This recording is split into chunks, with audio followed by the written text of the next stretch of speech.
지금 부동산 매수세도 급격히 꺾이고 있다고요?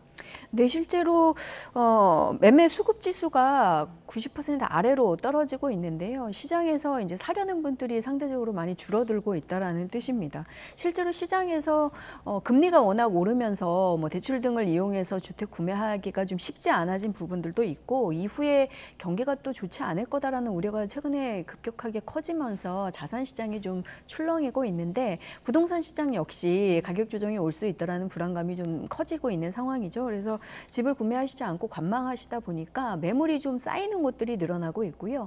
동시에 이제 매수자들도 점점 더 이제 관망 쪽으로 돌아서고 있는 상황이라서 하반기에 금리 인상이 좀 지속되는 가운데 거래가 계속 좀 부진하고 가격 조정을 받는 지역들이 점점 좀 늘어날 가능성이 하반기에는 좀 더 많아지고 있습니다. 그러니까 매매 수급 지수가 100이 넘으면은 사려는 사람이 더 많다는 뜻이죠? 맞습니다. 예, 그러니까 100 이하니까 지금은 팔려는 사람이 더 많다는 네. 뜻인데요.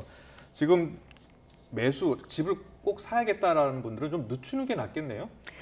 실제로 이제 신축 아파트나 분양을 통해서 내 집 마련하시려는 분들은 워낙 주요한 도심에 이제 좀 원하는 유형의 민간 아파트 공급이 좀 부족한 데서는 계속 적극적으로 청약 준비를 하고 계시고요. 네. 근데 기존 재고 주택을 매입해서 내 집 마련을 하시려는 분들은 최근에 좀 하향 변동성을 보이는 곳들도 있고, 정부의 여러 가지 지원이나 이런 것들도 달라지고 있는 상황이다 보니까 네. 급격한 금리 부담하고 맞물려서 하반기에는 조금 상황을 지켜보자라는 생각들을 많이 갖고 계신 것 같아요. 그래서 너무 서두르시기보다는 네. 이런 시장 상황을 조금 지켜보셔도 되지 않을까 싶습니다. 일단 좀 차분하게 시장 상황을 보라고 말씀해 주셨는데, 지금 파월 연준 의장도 집을 사지 말라는 이야기를 했더라고요.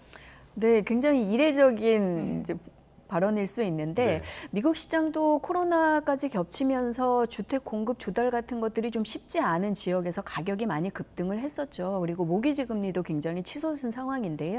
최근에 그런 상단이 조금 꺾일 수도 있다라는 국내 상황처럼 비슷하게 좀 조정이 올 수 있다라는 분위기 전환이 있으면서, 일단 수요자들에게 너무 치솟은 모기지 금리를 부담해서 무리해서 하기보다는 모기지 금리 같은 것들이 조금 조절되는 것을 기다려라라는 신호를 보낸 것으로 보입니다. 실제 미국이 하반기 중에는 좀 더 지금 지난번에 자이언트 스텝 한 것처럼 좀 더 금리를 올릴 걸로 예정이 되어 있지만, 내년 상반기 중에 한 2분기 정도에는 경기 상황을 보면서 다시 조금 낮출 수도 있다라는 전망들이 나오고 있잖아요. 네. 그런 것과 맞물려서 이제 모기지 금리 같은 것들을 좀 너무 단기간 조급하기보다는 전반적으로 좀 살펴봐라라는 발언을 한 게 아닌가 생각이 됩니다. 그렇군요. 경기가 내년에 더 나빠지면 금리를 다시 낮출 수도 있으니까요. 네. 좀 더 기다려 봐야 된다는 말씀이시고.